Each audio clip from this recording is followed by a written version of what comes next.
महाराज जी, हमको कैसे पता चलेगा कि भगवान जी को जो हमने प्रार्थना की है वो उन्होंने सुन ली है?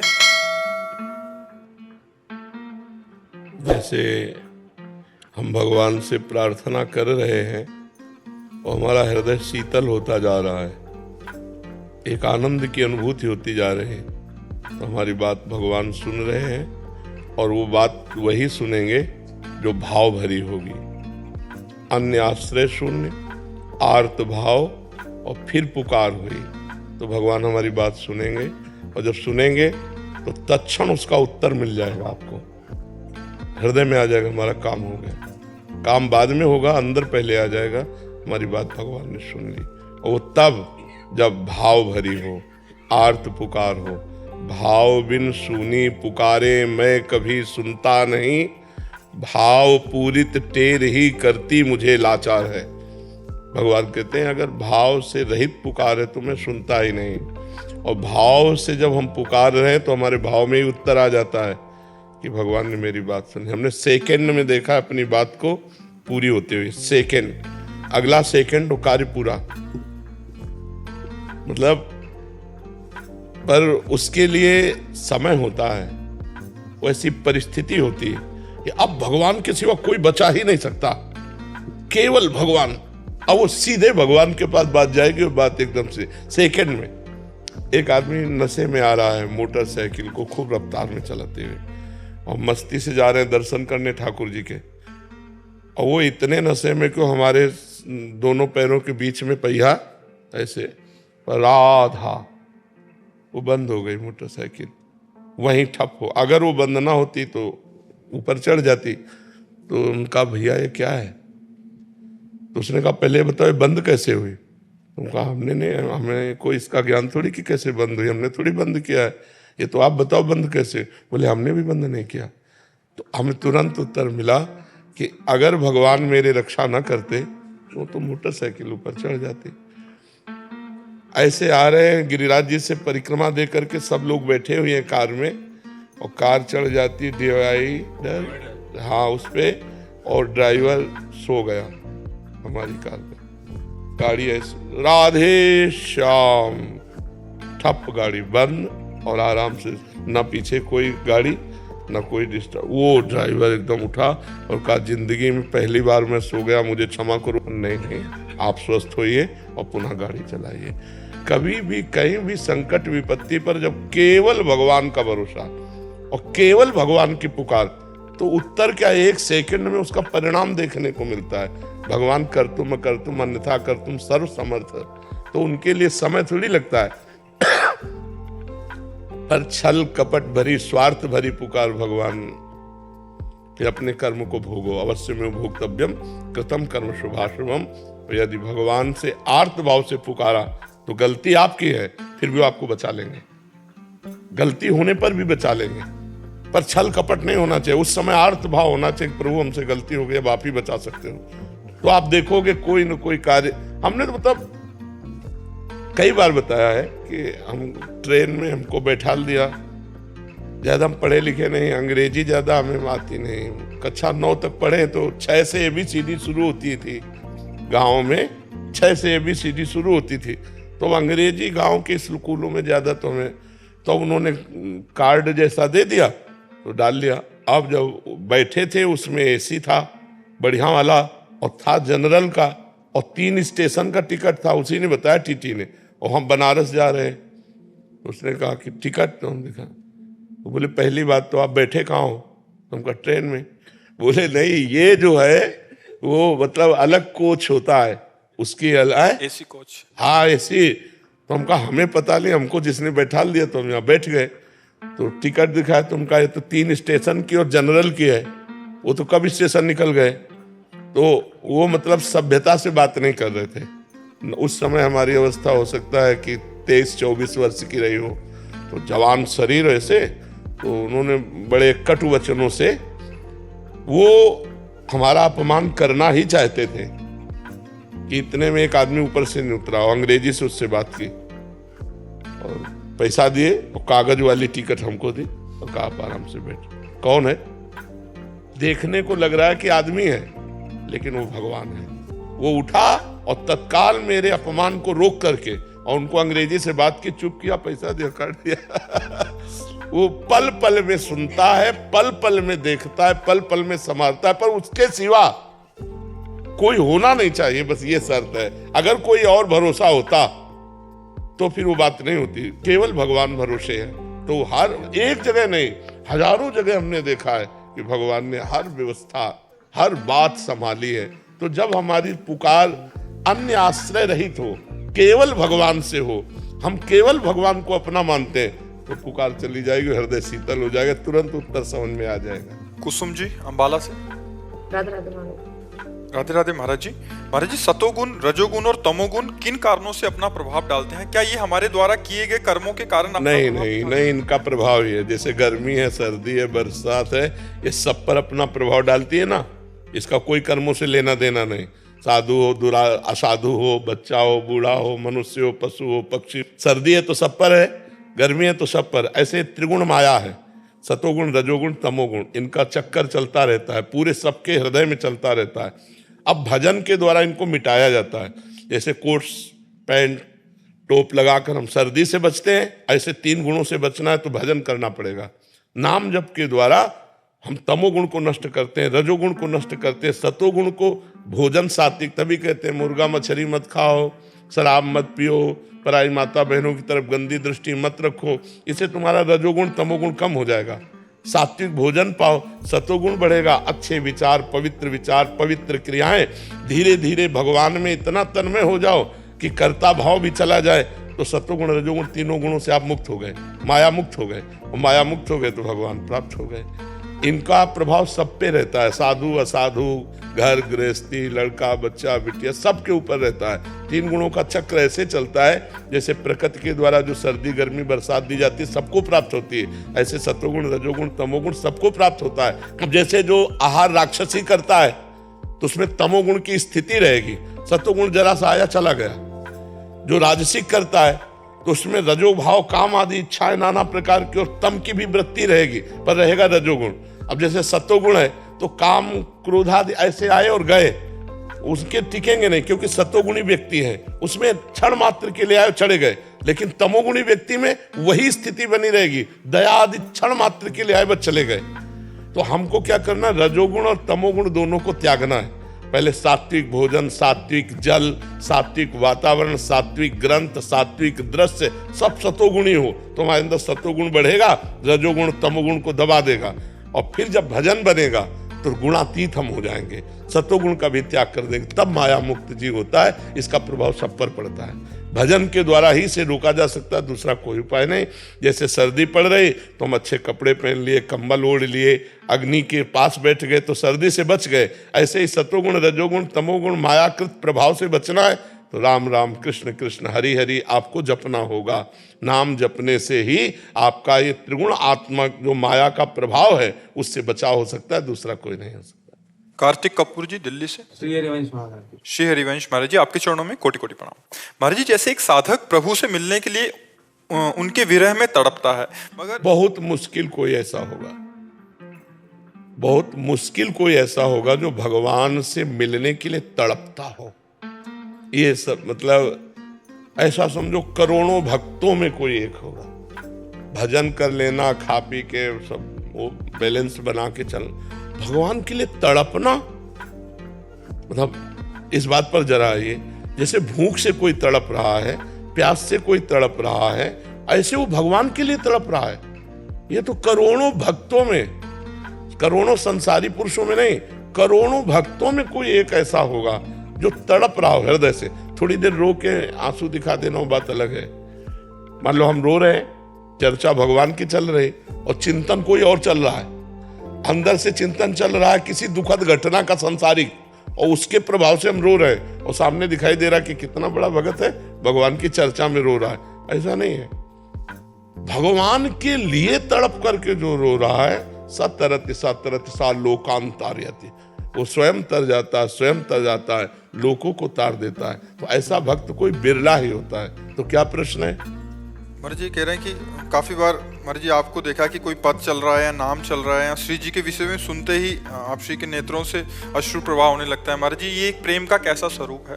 खास बात नहीं, आंसू तो बहुत ही लोग डालते रहते हैं। अब हमारे प्रभु की चर्चा हुई, मेरे प्रभु हैं, उनके लिए तो वो खास बात अंदर की होती है, बाहरी नहीं। खास बात जैसे कोई दिल को मसला करे, शायद इसको ही इश्क कहते हो। इश्क माने प्यार, उर्दू में उसे इश्क कहते हैं, हिंदी में उसे प्रेम कहते हैं।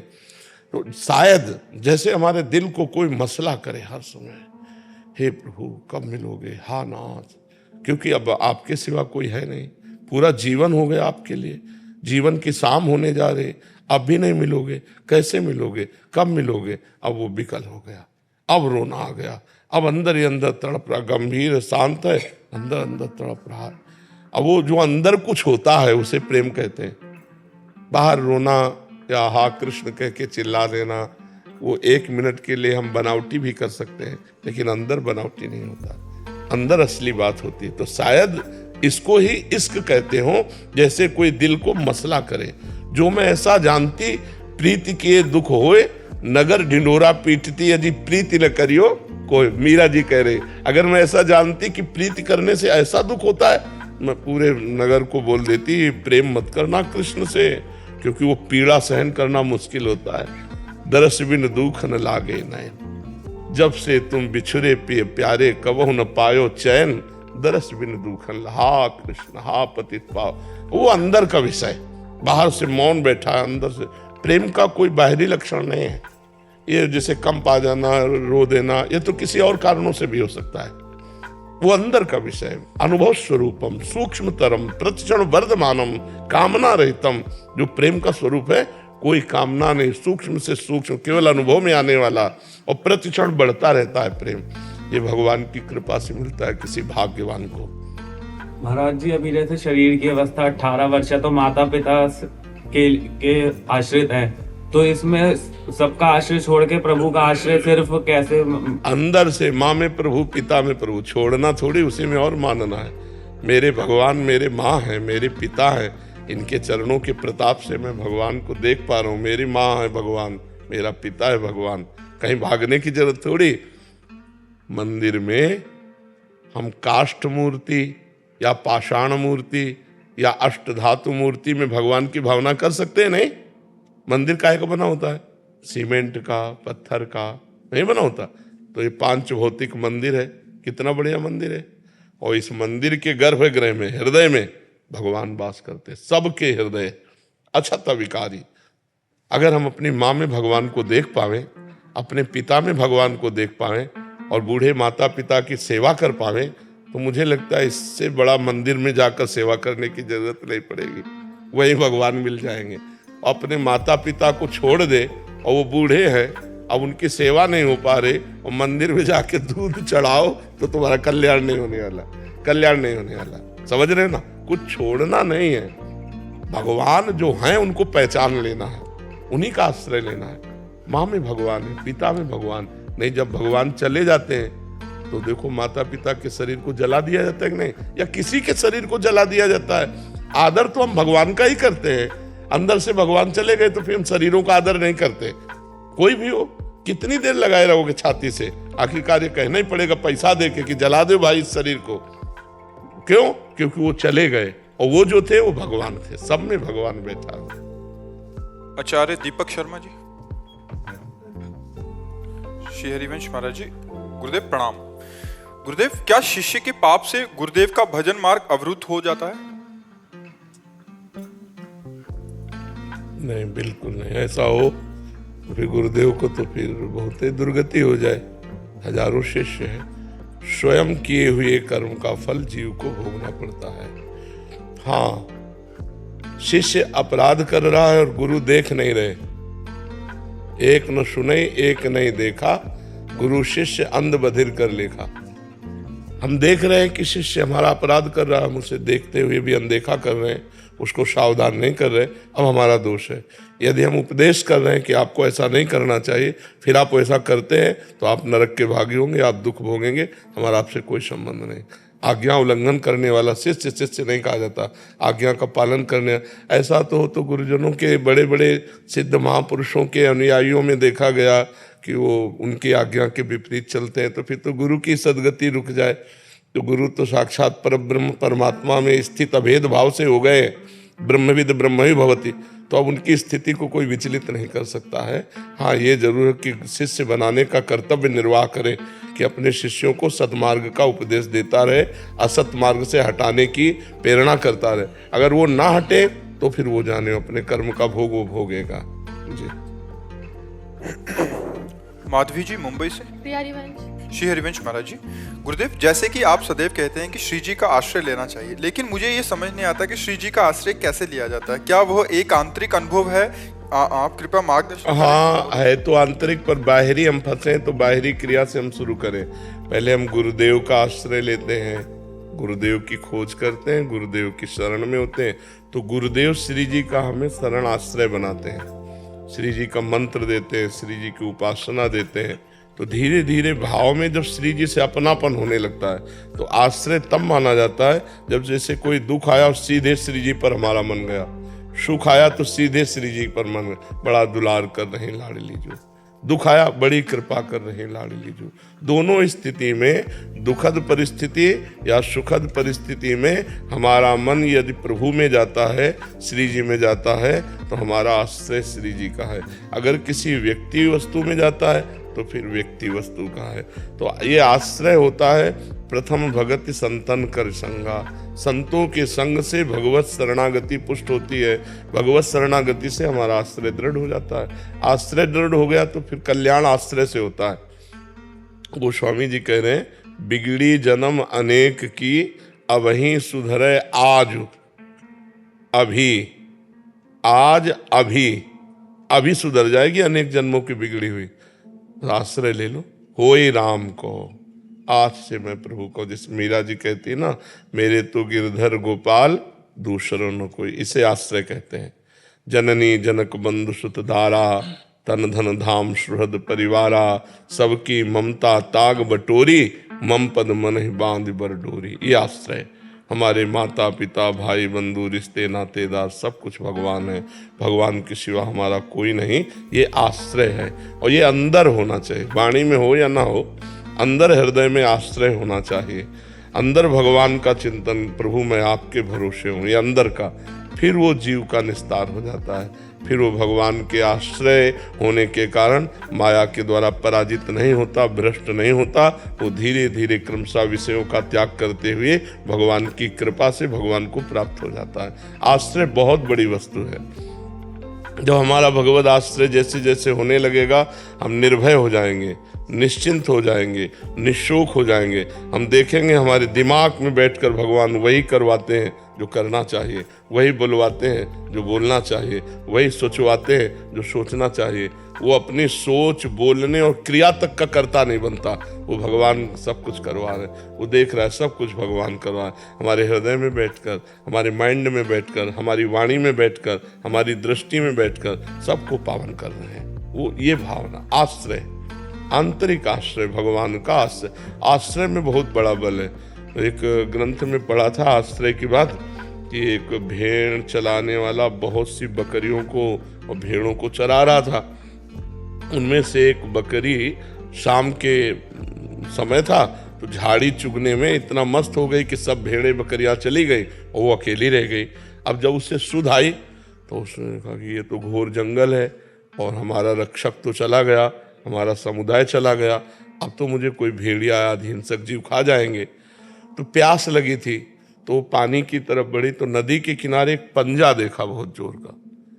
उसने देखा जिसके पंजे में इतनी जान है कि इतना गहरा धसा हुआ, इतना तेजस्वी, तो शायद ये किसी बलवान का पंजा होगा। तो पानी पिया, इतने में भेड़िया आ गया लाल टपकाते हुए। बकरी को देखते बकरी ने कहा, ए इस पंजे को देख लो। ये मुझे जो इसने देखा, अरे पंजा तो शेर का, शेर से बैठल गया, भेड़िया भगा। जो जो पशु आवे, अब उसको तो और विश्वास होता गया ना, जैसे जैसे विघ्न हटता गया उस पंजे के बल से। आखिरी में शेर जब पानी पीने आया तो बकरी को देखा तो उन्होंने कहा, ए शाम से इस पंजे के बल से बैठी हूं, किसी ने मुझे खरोच भी नहीं मारी, तुम हमारी तरफ मत आना, देख लो पंजा, मैं इसकी शरण में। तो उसने कहा, पंजा किसी और का नहीं, मेरा ही है। जब तुमने मेरा भरोसा ले लिया तो इस जंगल में अब किसी की ताकत नहीं है। तो भाव में था, संतों के द्वारा कहा भाव में था कि संसार के इस बखेड़े में, भोगों में हम भूल गए और काल रूपी भेड़िया आया, वो मार ही डालेगा अगर जबरदस्त पंजा भगवान श्री हरि के चरणारविंद अपार संसार समुद्र मध्य मज्जतो तो शरणम किमस्ति। इस संसार समुद्र में डूब रहा हूं तो किसकी शरण में जाऊं? तो गुरु कृपालु कृपया वदेत श्री विश्वेश्वर पादाम्बुज दीर्घ नौका, श्री भगवान विश्वनाथ जी के चरणारविंद। तो जो भगवान के चरण आश्रित हो गया, मृत्यु काल संकट विपत्ति सब भाग जाते हैं और भगवान उसको अत्यंत दुलार करते हैं जो भगवान के आश्रित होता है। हम लोग भक्ति करते हैं लेकिन आश्रय व्यक्ति का है, आश्रय रुपया का है, भगवान का आश्रय नहीं है। कोई बिरला होता है भगवान के आश्रित। अपनी कामना पूर्ण करने के लिए तो हम कह सकते हैं कि भगवान देखो हम तुम्हारे सहारे, ये काम बना दो, लेकिन भगवान का आश्रय अंदर से होना वो बहुत कठिन है, जबकि कुछ नहीं लगता, केवल हृदय से समर्पित होना होता है। पर वो सुनेरी मैंने निर्बल के बलराम, जो अपने में निर्बलता देख ली, अनाश्रित देख लिया, अशरण देख लिया कि अब मेरा कोई नहीं। जैसे द्रौपदी ने आखिरी बात देखी, अब दांत से साड़ी हटी तो निर्वस्त हो जाएंगे। तो हा द्वारिका आवासिन गोविंद, भगवान चीर अवतार धारण कर। गजेंद्र ने देखा अब कोई बल नहीं, जितने हाथी हाथिनियां थी वो चली गई सब। अब तो जरा से झटके में बस डूब जाओ, हे हरि। वो आश्रय जो अंतिम समय गजेंद्र ने आश्रय लिया, द्रौपदी ने आश्रय लिया, अन्य आश्रय सब छोड़ करके, ऐसे ही जो अन्य आश्रय छोड़कर एकमात्र भगवान का आश्रय, और कुछ करने की जरूरत नहीं। जहां आश्रित हुए तो आश्रय दाता भगवान का मधुर मधुर नाम चलता रहता है, क्योंकि स्मृति होती है। और जहां अंदर से स्मृति हुई, देखो बैंक में रुपया रखा है, तुम्हारे पास तो नहीं, लेकिन स्मृति में तुम्हारे बैठा है और उसी का एक गर्व बना रहता है, मेरे पास इतने।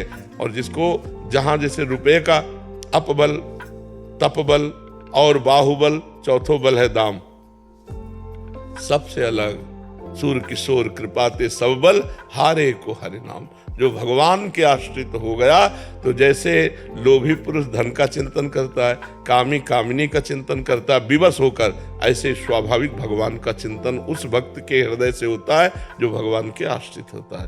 तो ये भगवान के भक्तों की कृपा से भगवान का आश्रय मिलता है, और भगवान का आश्रय मिल गया तो बहुत बड़ा सहारा हो गया, इससे बड़ा कोई सहारा नहीं, और इसी से जीव पार हो जाता है। बिगड़ी जन्म अनेक की, अब ही सुधरे आज अभी सुधर जाए यदि आप भगवान के हो जाओ और उनका नाम जप करो और कुमार्गामी वृत्तियों का त्याग कर दो, तो आज ही आप जीवन मुक्त हो, आज ही भगवत प्राप्त हो।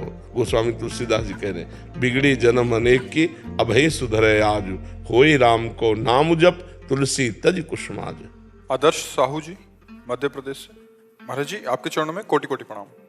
महाराज जी, जीवन में भजन कितना जरूरी है? हर श्वास जरूरी है।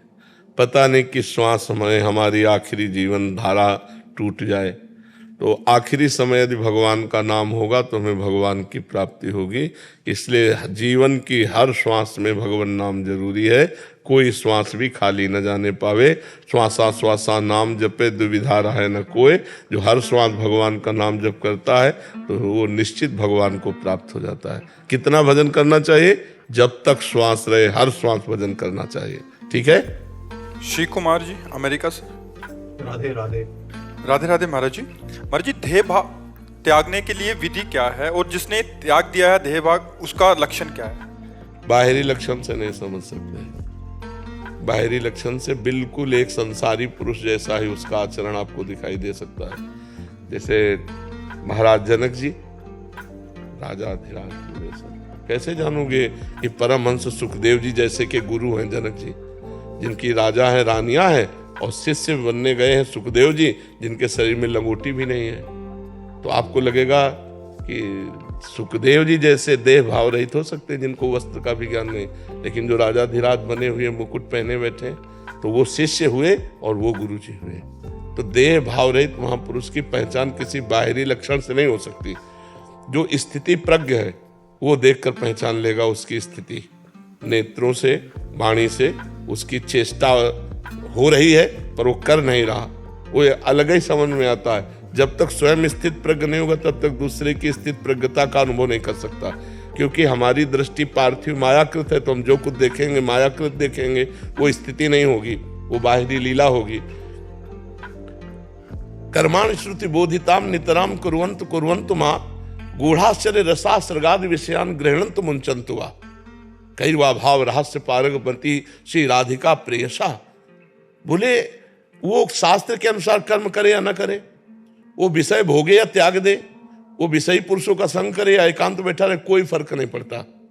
जो देहाध्यास रहित ब्रह्म प्राप्त महात्मा है, अब वो मान लो विषय सेवन कर रहा है, कुछ खा रहा है, पी रहा है, देख रहा है, कुछ भी कर रहा है, तो आपको लगेगा कि ये तो महात्मा ही नहीं। भगवान शंकराचार्य जी ने देखा मछली बिक रही तो मछली लिए और खाने लगे, तो उनके 10 शिष्य साथ थे, 4 ने बिल्कुल नहीं खाया और 6 ने पा लिया। शंकराचार्य जी ने देखा, आगे गए तो गलाया जा रहा था कांच, खप्पर में भरा नारियल के गलता हुआ कांच पी गए, अब कोई नहीं पिया।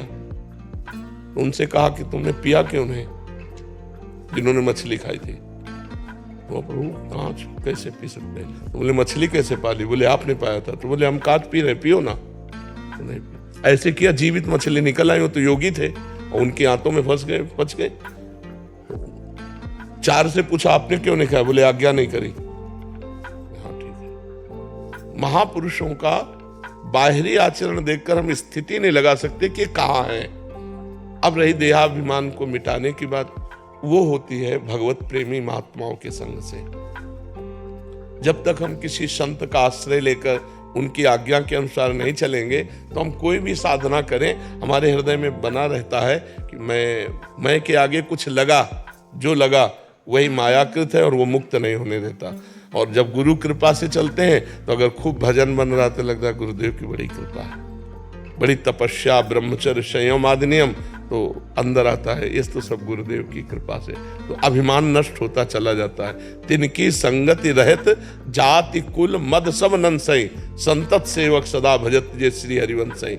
जो प्रिया प्रीतम में, जो ब्रह्म में, जो परमात्मा में तन्मय है, ऐसे सदगुरुदेव का आश्रय लेकर यदि हम उनकी आज्ञा के अनुसार साधना करें, तो हमारा देहाभिमान नष्ट हो जाएगा।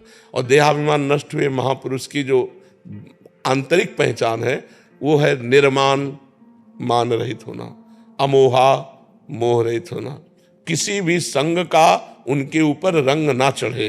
जैसे श्री शुकदेव जी की परीक्षा ली जनक जी ने, जब वो पूछने आए थे क्या मुझे जो अनुभव हुआ है वही सत्य ब्रह्म है, तो परीक्षा जो ही गेट में आए प्रधान द्वार पे, तो कहा महाराज को सूचित कर दो कि श्री सुखदेव जी आए हैं, सेवकों को, अन्य लोगों। वो तो अद्भुत स्थिति, वृत्ति भगवदाकार श्री सुखदेव जी की। जनक जी ने कहा खड़े रहने दो ऐसे। 7 दिन 7 रात कोई वार्ता नहीं, कोई उत्तर नहीं, तो हरकत में आ जाएगा कि नहीं आ जाएगा? देहाभिमान अगर होगा तो भाई कुछ तो उत्तर दीजिए ना, हाँ ना मिलना, कुछ कोई उत्तर नहीं। वैसे ही 7 दिन 7 रात्रि एक मुद्रा में खड़े रहे। बोले महलों में ले जाओ, वहां सब 9 युवतियां और आप नंग धड़ंग 16 वर्ष की अवस्था। 7 रात 7 दिन 9 युवतियां सेवा में रहे। बोले जैसे गेट के बाहर थे वैसे ही हैं, कोई उनके हृदय में कोई फर्क नहीं। तो आए, उन्होंने कहा जो तुम्हें ब्रह्म तत्व प्राप्त हुआ है वो वास्तविक वही सत्य ब्रह्म है। बस इतने बात के गुरु हुए प्रमाण देने के लिए। तो यही प्रमाण कि मान और अपमान छू न जाए और संग दोष न छू जाए, चाहे जितना विषय भोग हो उसका अंदर हरकत नहीं होनी चाहिए, कोई चेष्टा की वृत्ति नहीं उदय होनी चाहिए। जित संग दोषा, निरंतर आत्मस्वरूप में रमण करने वाला, समस्त कामनाओं का त्यागी, सुख दुख में समान भाव रखने वाला, द्वंद्वों से अतीत महापुरुष परम पद को प्राप्त है। जो देहाभिमान रहित भगवत प्राप्त है, उसके ये लक्षण है कि वो मान रहित होगा, वो मोह रहित होगा, किसी भी संग का उसके ऊपर कोई प्रभाव नहीं पड़ेगा, नित्य आत्म स्वरूप में स्थित रहेगा, हर कामनाओं का वो त्यागी होता है, सुख दुख में समान भाव, हर द्वंद्व में समान भाव, वो परम पद का अधिकारी है, वो परम पद को प्राप्त है। समझ पा रहे हैं? रविकांत तिवारी जी लखनऊ से। राधा वल्लभ श्री हरिवंश। श्री हरिवंश महाराज जी, आपके चरणों में कोटि कोटि प्रणाम। गुरुदेव भगवान, आपने सत्संग में बताया था कि अपने अनुभवों को किसी को नहीं बताना चाहिए, परंतु यदि मैंने आपको अपना गुरु माना है तो किस माध्यम से अपने अनुभव को साझा करूं ताकि नहीं, तो हमें अनुभव बताने की जरूरत क्या है? क्या मैं सही दिशा में नहीं, तो फिर आपको अभी अनुभव क्या हुआ है? अनुभव में संशय थोड़ी होता है। और गुरु ने जो मंत्र दिया, उपासना दी है, तो उनको पता नहीं है कि आपकी क्या स्थिति है। अगर गुरु सर्वज्ञ है तो गुरु सर्वज्ञ होता है, गुरु अल्पज्ञ थोड़ी होता है। तो मुझे उनकी बताने की जरूरत नहीं है, और किसी से बताने से मतलब नहीं है। उसको अंदर ही रखो, नाम जप कर रहे हैं, गुरुदेव देख रहे हैं, हर समय जान रहे हैं। हमें ये मानना कि गुरुदेव एक मनुष्य हैं और मैं उनको जब बताऊंगा तब वो हमारी बात जानेंगे, तब तो गुरुदेव माना ही नहीं। गुरु ब्रह्मा, गुरु विष्णु, गुरुदेव महेश्वरा, गुरु साक्षात परब्रह्म। तो परब्रह्म को क्या बताना, वो तो जान ही रहे, तुम्हारे हृदय में बैठे हैं। तो हम अगर कहीं संशय युक्त हैं तो पूछ लेना चाहिए कि महाराज जी, जैसे कोई साधक ऐसे चल रहा है और उसको ऐसे से ऐसा हो तो उसको कैसे चलना चाहिए। तो अब बात अपनी रख दी और प्रश्न का उत्तर मिल गया। अपनी जो आनंदमय स्थिति है उसको किसी से बताने की जरूरत नहीं, वो गुप्त रखो, प्रभु जानते हैं उस बात को। मैं जब ऑफिस से जैसे आया, सरकारी नौकरी में हूँ, तो शाम के टाइम वाणी पाठ जब स्टार्ट किया मैं, तो प्रथम प्रकरण, दूसरी प्रकरण, तृतीय प्रकरण, चौथे प्रकरण तक आते आते कुछ अनुभूतियाँ स्वतः होने लगती है। तो वो, और फिर ध्यान में जब जाते हैं तो आप सोचो 4 प्रकरण पढ़ के आपको अनुभूतियां होने लगती है, और जो गुरु जी ने जो उसको रसामृत बनाकर चाट डाला है उनको क्या अनुभूति होगी। तो उनकी अनुभूतियों में हम अपनी अनुभूतियां क्या साझा करें, उन्हीं की कृपा से आ रहे हैं। तो बस चुप, गुप्त, शांत। वो अहंकार जो होता है ना, उसको गुदगुदी होती है कि किसी से तो अपनी बात कहो कि मैं अनुभूति युक्त हूँ। सब अनुभूतियों की अनुभूतियां हैं कि प्रभु के सिवा कुछ नहीं है।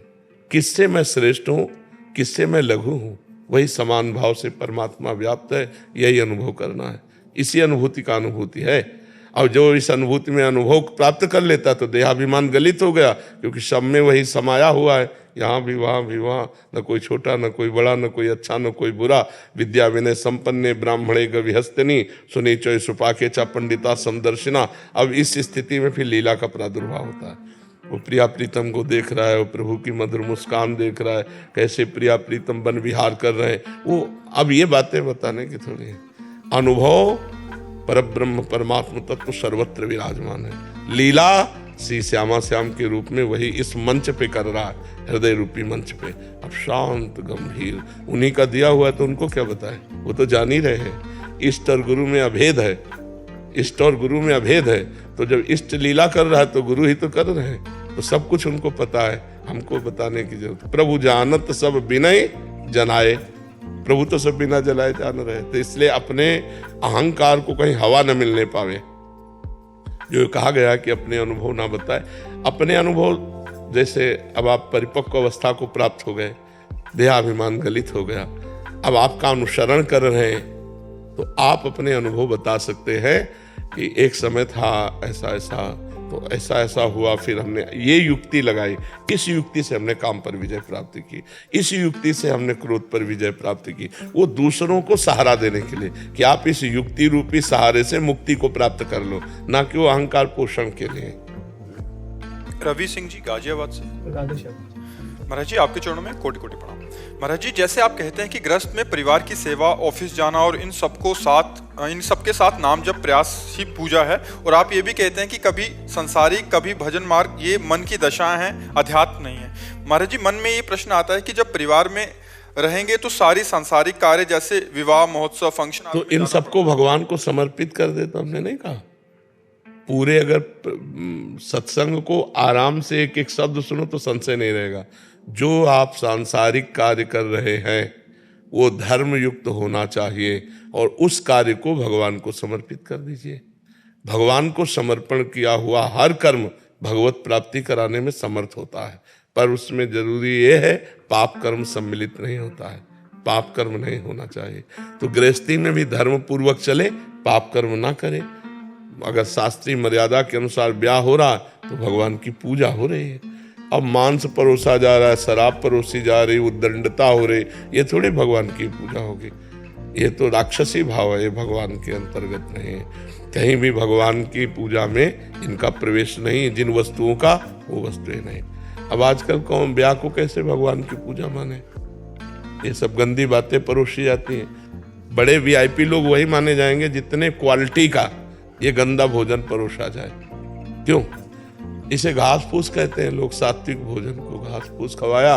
वो वीआईपी चीज तो खाए नहीं, क्योंकि वीआईपी चीज खा के नरक जाना है। तो इसलिए हमें लगता है कि सही माने में पूजा तभी होगी जब शास्त्र पद्धति के अनुसार हर कार्य हो रहा हो। और ये आप करोगे तो आपको पुराने जमाने का लोग कहेंगे। अब देखो कितनी बढ़िया पद्धति थी हमारे समय में पीछे, जैसे ब्याह हुआ तो सब बारातियों के चरण धोए जाते, पट्टी में गाय के गोबर से लिपी हुई जगह में बढ़िया बैठाला जाता और सब दोना पत्तल उससे परोसा जाता।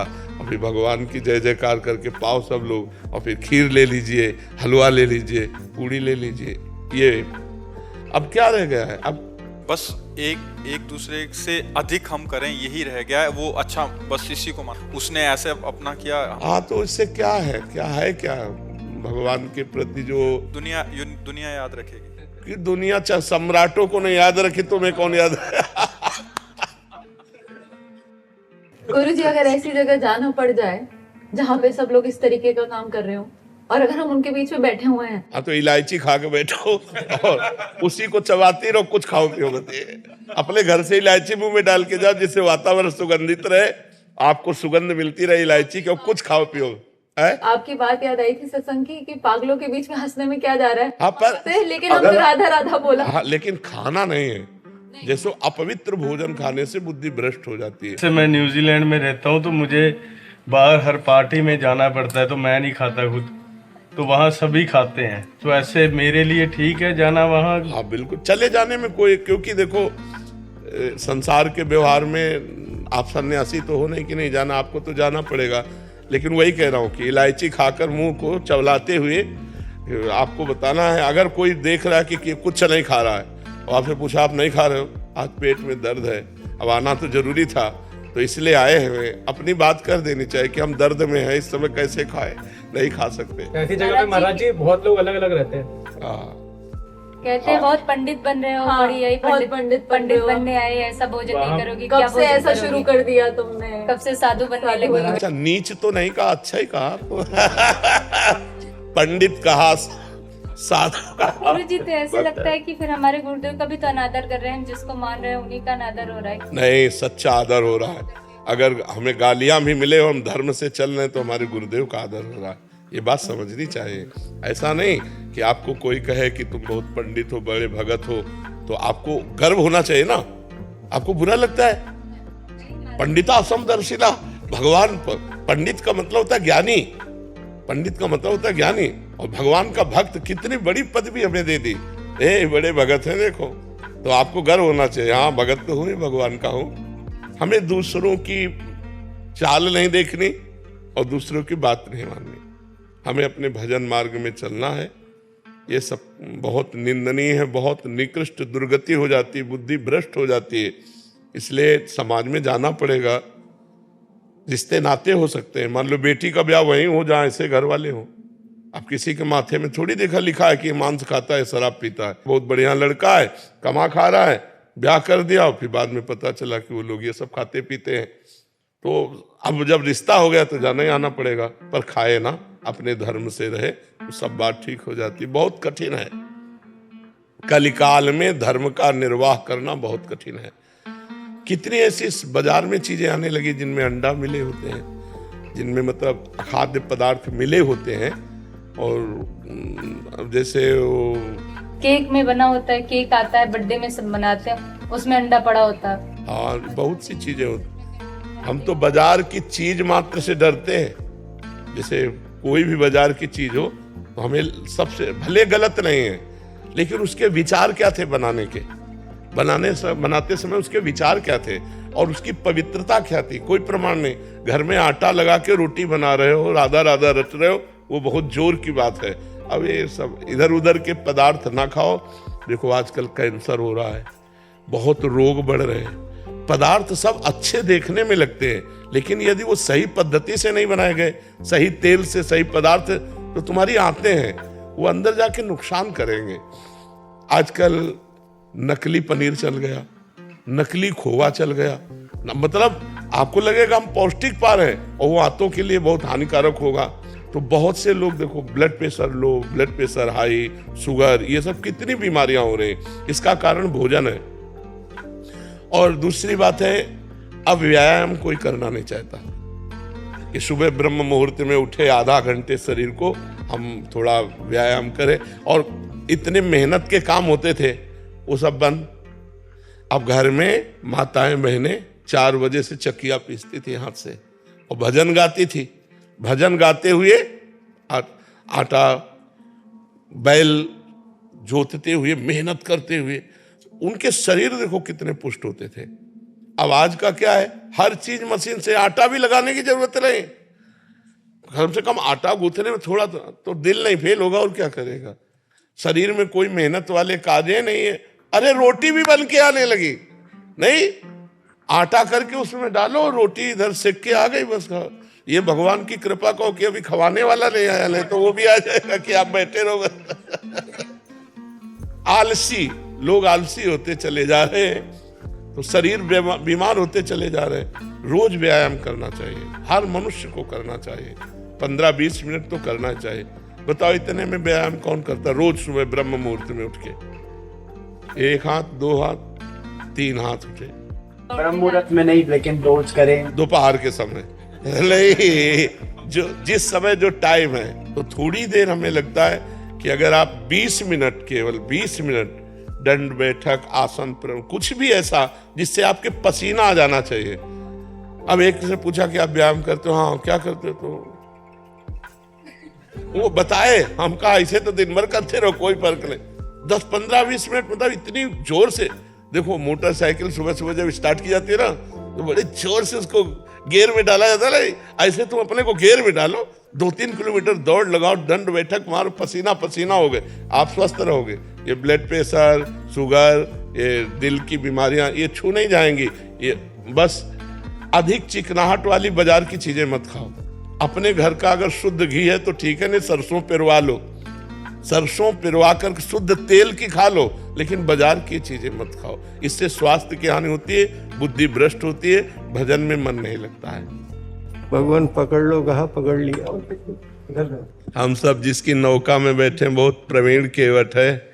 आपने पकड़वा दिया, बस इसकी ताकत दो मुझे।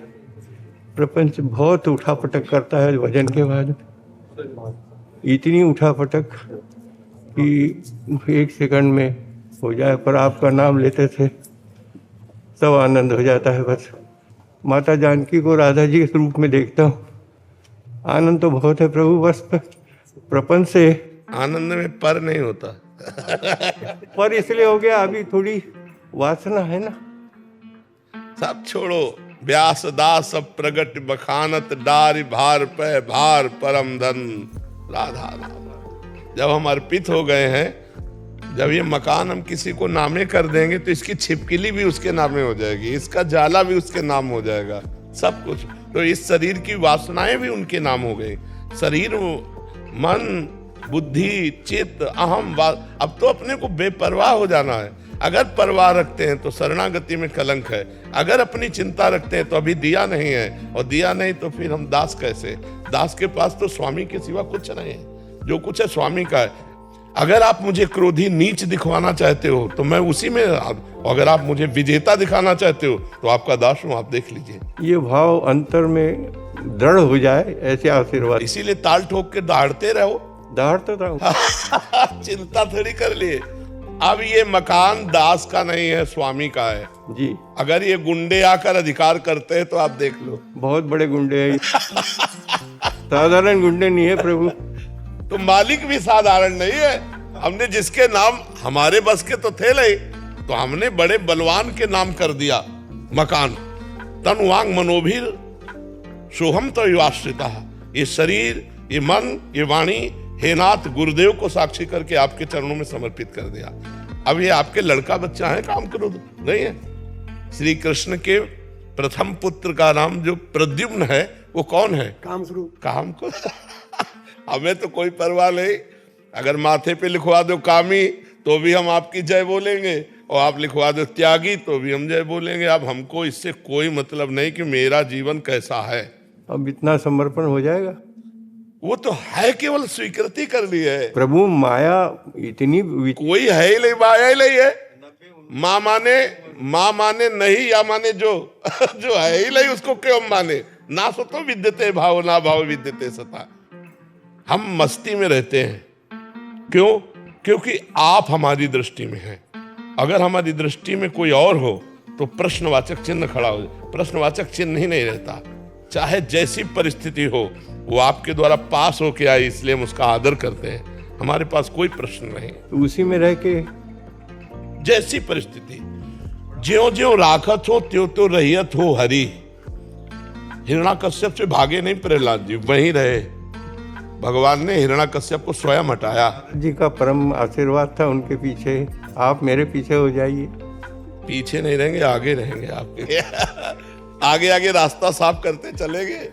पीछे अब रहेंगे तो आगे आपको रास्ता साफ करने में बड़ी मेहनत पड़ेगी। आप वृद्ध हो, आप पीछे आइए, आगे अब चलते हैं। जैसे अब हमारे ऊपर पाप पुण्य काम क्रोध लोभ मोह मद मत्सर सब फूल हैं।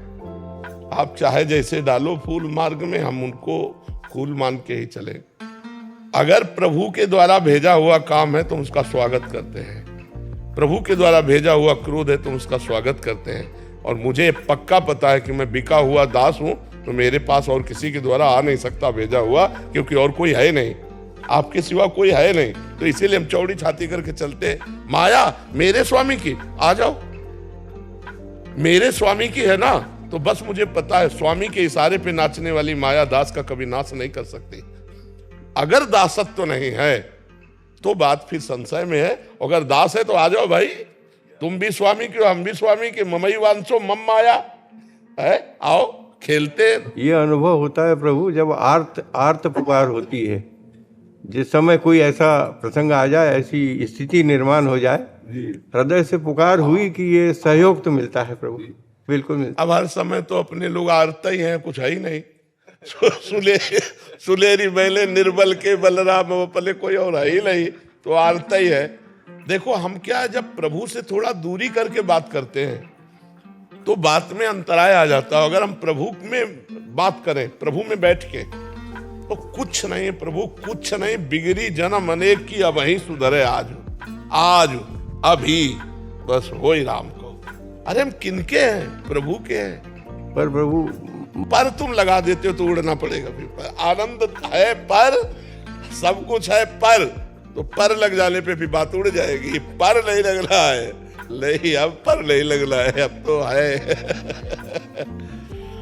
क्या है कि कहीं ना कहीं हमारी शरणागति में कुछ न कुछ समर्पण में कमी होती है, तभी ये पर लगता है। नहीं तो हम आपको बताएं, लड़ जाते हैं, हम अपने प्रभु से लड़ जाते हैं। इतनी हिम्मत तो दे दो दयालु। हिम्मत क्या, छोटे बच्चे की हिम्मत है अपने बाप की दाढ़ी पकड़ के नोचने की। वो बलवान नहीं है, वो संबंध से नोच रहा है। अपने बाप की तोंद पे चढ़ के छोटा बच्चा उसकी दाढ़ी नोच रहा, अपनी भाषा से समझाना चाहता है कि मेरी बात को समझो। वो हंसता है, दुलार करता है। ऐसे ही हम अपने प्रभु से लड़ भी जाते हैं। ये आपका दासत्व होकर सब लोग महेश्वर आप हो, हाउ खावत सब कोई कहता है, और हम भी गर्व से कहते हैं आपके हैं। अब ये काम करो तो लोग पीट रहे हैं यार, मतलब थोड़ी तो हम पीट नहीं है, तो जो आपसे विमुख है लड़ रहे हैं उनको पीटो यार। हम तो वैसे ही खोपड़ी रखे हैं आपके सामने। कभी कभी लड़ जाते हैं, जब किसी भक्तों पर कोई बात आती है तब कहते हैं आप अपने शरणागतों पर क्यों थोड़ी तो चैन से जी ले दो। शरणागतों को अगर आप भेजते रहोगे काम क्रोध लोभ मोह मद मत्सर, कहोगे परीक्षा है तो हमसे पहले लिखा लो हम फेल हैं, हम पास होने वाले नहीं। अचंबा ये होता है कि सब कुछ होते हुए उम्र इतनी, सब शैथिल्य हो गया शरीर के सारे अंग प्रत्यंग, फिर भी हाँ मन का खेल है, मन का उससे कोई अंतर नहीं पड़ता, तन से मन का कोई अंतर नहीं पड़ता।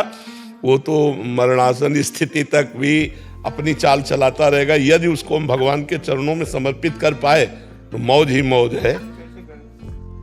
आज से छोड़ दो। हम कहते हैं जिसकी नाव डूब रही हो तो पतवार से खेना मत, पतवार फेंक देना और ऐसे हो जाना।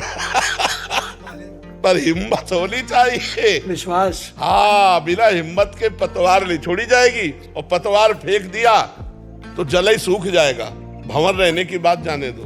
नाम लेत भव सिंधु सुखाही, करो विचार सुजन मन माई। शरणागति, शरणागति बहुत बड़ा योग है। शरणागति योग, बस मस्त हो जाओ आज से, अभी से मान लो कि जैसे चंचल अचंचल, जैसे भी पवित्र अपवित्र, जैसे भी हम हैं, हे नाथ अब आपके हैं। और आज से हमारा अपने लिए कोई प्रश्न नहीं रहेगा। प्रश्न होगा तो आपकी लीला चरित्र के लिए होगा, अपने लिए नहीं होगा। हमारी जिम्मेवारी आपकी, और आपका चिंतन ये हम आपके बल से करेंगे।